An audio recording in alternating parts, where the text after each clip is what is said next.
part 5 of episode 5 of the Climate Alarm Clock. I'm Anna Pringle, and I'm delighted to be bringing you a new feature this week, our first culture feature. From time to time, we'll be looking at how climate change shows up in music, film, books, and how artists and culture can help us make sense of what's going on. I'll be joined by Kayle Crosson. She's a climate journalist and editor of greennews.ie, and Kayle's going to share her thoughts on some of her favourite books and films with us. We're going to start this week chatting about Don't Look Up, the hugely successful Netflix movie that was released in late 2021. It's a satirical black comedy that imagines what might happen if the Earth is threatened by a comet. Adam McKay, who directed the film, has made it very clear that it is a metaphor for climate change. Since its release, it has become a cultural reference and a touchstone for climate change activists. Here's a clip from the trailer. This is not real. This is not real. This isn't happening. Kate, tell me this isn't really happening. I hear there's something you don't like the looks of. We discovered a very large comet. Oh, good for you. It's headed directly towards Earth. This comet is what we call a planet killer. At this exact moment, I say we sit tight and assess. Sit tight and assess? Sit tight. And then assess. The sit tight part comes first, then you got to digest it. That's the assessment period. So, Kayle, you're very welcome to the Climate Alarm Clock. We're delighted to have you. Most people might have seen Don't Look Up by now, but we're looking forward to hearing your take on it, Kayle. How did you respond to it, and how do you see it connecting to some of the important issues about climate change? Thanks so much for having me. I think if I remember this correctly, it was one of the top 3 most viewed Netflix items ever, which was wild. It has a star-studded cast of like Leonardo DiCaprio, Meryl Streep, Jennifer Lawrence, Timothée Chalamet, like just an incredible cast. I think, I'm sure we'll get into this later, but like it's been such a split reaction of what people make of it. I watched it with my mom on my parents' couch. And normally, I wrote about this in a column for the Green News, but normally like when I watch something, I like am at complete still attention and I don't talk throughout the entire thing. And I was just like, every 10 minutes, I was like, that's so true. Oh my God, that's genius. Or just kind of feeling these moments of catharsis. And I know a lot of people who work in the field have been saying that that's definitely what it is. I mean, it's a satire, and it is, understandably, people have pointed out that it is not a perfect parallel. Like the premise of it is that it's a comet hurtling towards Earth. We have 6 months to stop it. That's not really the case. Obviously, with climate change, it's Kate Marvel has this great line of it's not a cliff you fall off of, it's a slope you slide down. So the time scale's different. There's a lot of centrality of the role of the United States in it. It's not really a global picture. There was also, I've read a couple reviews that pointed out the fact that there's not like an industry to point to necessarily like there would be with climate and fossil fuels. So it's not by any means a perfect metaphor, but I think it's a really good starting point. So as a climate journalist, did you feel at all defensive on behalf of journalism when you were watching it? Because one of the themes in it is that mainstream journalism just doesn't know how to cope and trivializes the news of impending doom. So as a journalist, how did you feel about it?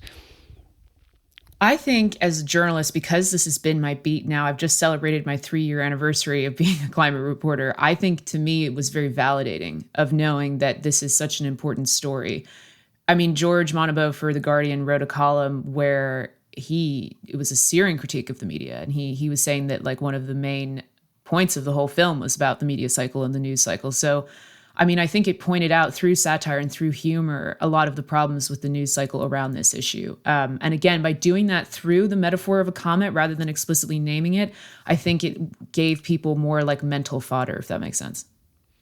And what did you make of the polarized reaction to it? Like, so a lot of critics were very critical of the movie, and yet a lot of climate activists and climate journalists like yourself were, as you said, vindicated. So what did you make of that polarized reaction to it? Like, I mean, again, to cite George Monbiot, like he was saying in his column that like it's because it's critical of the media and that's why the media had that reaction. I don't know. I mean, I think like I'm really curious to speak to more people who don't work in this field and hear what the reaction was to it, because I find the more that I speak to people who work in the area, whether as a journalist or as an activist or in like a think tank, for example, like everybody seems to have the same reaction, was that this was just a massive sigh of relief, that like tension released in their shoulders. And I just think that's such a beautiful thing that cinema can bring people. So I'd be curious to kind of maybe see if people weren't familiar with the area, what they thought about it. Oh, you said you watched it with your mom, is that right? Yeah. What did she think of it? I don't want to give away too many spoilers. I mean, I'm assuming that people listening to this have seen it. So if you haven't already seen it, put your headphones down for like 30 seconds. But the ending of it, she was like devastated by, and was like, oh, like I really thought that was going to, it basically does not give a lot of hope for collective action, let's just say, with the ending. And my mom, I remember, just was like, well, that was some treat to watch over Christmas, and, was a bit annoyed that I had picked it, I feel. But I think, like, and I wrote about this when I was reviewing it myself, I have a complicated relationship to hope, and I think a lot of people who work in this area do, because a lot of times it's like something that's thrown on at the end of a piece of culture of like, but, you have to have hope and it'll all work out okay in the end. That's definitely not the message that we're left with at the end of this film. So for me to have that kind of like recognition of like, there's a very now famous scene in that movie of like Leonardo DiCaprio just like losing it on screen and like ranting and screaming about the scale of what's coming down the road. Would you please just stop being so pleasant? I'm sorry, but not everything needs to sound so goddamn clever or charming or likable all the time. Sometimes we need to just be able to say things to one another. We need to hear things. Look, let's establish once again that there is a huge comet headed towards Earth. And the reason we know that there is a comet is because we saw it. We saw it with our own eyes using a telescope. I mean, for God's sakes, we took a fucking picture of it. What other proof do we need? And if we can't all agree at the bare minimum that a giant comet the size of Mount Everest hurtling its way towards planet Earth is not a fucking good thing, then what the hell happened to us? And like, rather than see that as despair, for me, I was like, oh, okay, well, at least we're talking about this being the reality of the situation, even though it's a metaphor that doesn't draw perfect comparison. But I felt like it was catharsis and recognition of what we're in, where I think like for my mom, she was just kind of like, where's the hope, I feel, was what she felt was lacking. And what impact do you think a film like that can have, Kayle? I mean, what impact would you hope it could have longer term? So longer term, I was thinking about this I would imagine the fact that it did so well like commercially on Netflix, I would imagine we're going to see more filmmakers take a stab at it as a topic. I think what's tricky about climate change as a subject is like, David Roberts reviewed this for Volts for his newsletter, and he was talking about how in the past there's been so many obstacles to doing like a good film or a good piece of culture around climate.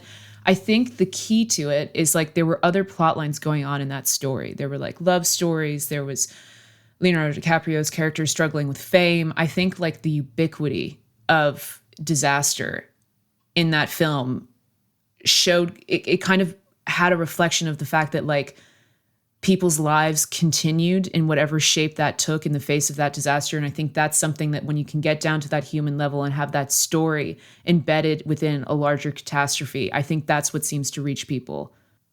A point that Dave Roberts and I believe other people have made about this film is of it not being a perfect metaphor. Like, again, it creates this idea of like a binary of like apocalypse or not. And I think that's something that I'm going to be curious to see filmmakers try to explore going forward, because obviously for the sake of a narrative, like the idea of a 6-month time frame, and there's a very clear like plot point where it's either like incineration of the earth in the case of the comet or not. I'm curious to see how filmmakers are going to capture the reality, which is that people who have contributed the least amount to this are going to feel the worst effects of it first. And the fact that, like, to go back to that Kate Marvel quote that just like guides so much of the work that I try to do, of that climate change is not a cliff you fall off, it's a slope you slide down. And so I hope that kind of the culture that we see come out in the next 5 years, 10 years can find a way to tell that nuanced story. Thank you so much, Kayle. That was Kayle Crosson from Green News. If you're one of the few people who hasn't seen Don't Look Up, This is definitely a recommendation. It's well worth watching and very funny in parts. Kayle will be back with us soon to chat more about music and books. One final clip from Don't Look Up. We saw an eerily similar scene play out in real life recently when a young activist in England appeared on Breakfast TV and got a similarly condescending response.